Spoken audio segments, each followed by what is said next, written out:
სარფის საბაჟო გამშვები პუნქტის მებაჟე ოფიცრებმა ეჭვის საფუძველზე უცხო ქვეყნის მოქალაქის ფიზიკური დათვალიერების შედეგად საერთო ჯამში 979 ნარკოტიკული საშუალება MDMA და ფსიქოტროპული ნივთიერების შემცველი 57 კაფსულა მედიკამენტი გამოავლინეს.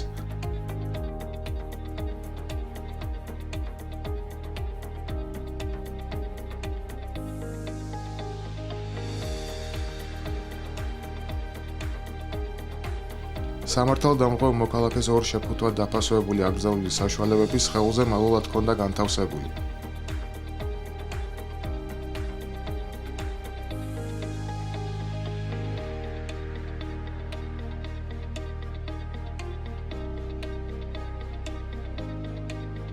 საქმის მასალების შემდგომი რეაგირების მიზნით საქართველოს შინაგან საქმეთა სამინისტროს შესაბამის სამსახურს გადაეცა.